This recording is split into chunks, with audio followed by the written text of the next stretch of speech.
Alors c'est une école qui existe depuis 7 ans maintenant. J'ai mis à la disposition de la ville tout mon matériel professionnel, puisque moi j'ai arrêté mon activité, et je l'ai mis au bénéfice de l'éducation des enfants. Donc nous recevons régulièrement les classes primaires d'Albertville et aussi une section adulte.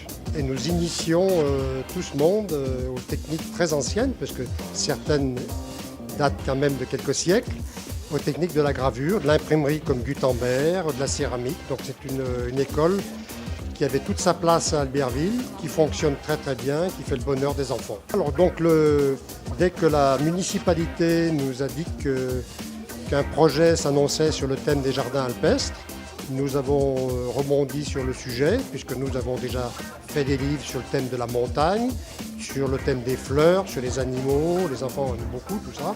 Donc nous avons rebondi sur le thème des plantes alpestres, avec les adultes, avec la section adulte, et nous présentons toute une suite de gravures sur cuivre, sur plexiglas, sur zinc, sur donc ce thème des plantes d'altitude, avec leur nom en latin et puis une petite expression, un petit proverbe dessous. Et la présentation a lieu sous le préau de l'école, à l'entrée de l'atelier. Donc je fais à la fois la culture et la cueillette sauvage pour la plante aromatique et surtout la plante médicinale. Donc ça peut avoir une gamme à peu près de 35 plantes à peu près, avec des choses qui sont cultivées comme des verveines, des menthes, des choses très connues. Et puis à côté de ça, la cueillette, comme en ce moment c'est de l'aubépine, il y a du frêne, enfin il y a plein de plantes qui ont des utilisations et des vertus médicinales. La ville m'a contacté, toujours intéressant d'y aller, même si c'est une première et pas attendre, voilà.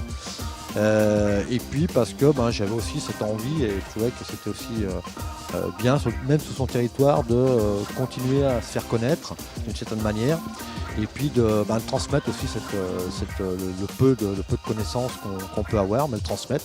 Donc c'est vrai cet après-midi sur mon stand avec le partage autour des plantes sèches, et ce matin c'était vrai aussi sur la balade botanique, avec des préparations, des cueillettes et des préparations culinaires, préparation froide et puis après une préparation sous forme de beignet avec friture, des choses comme ça.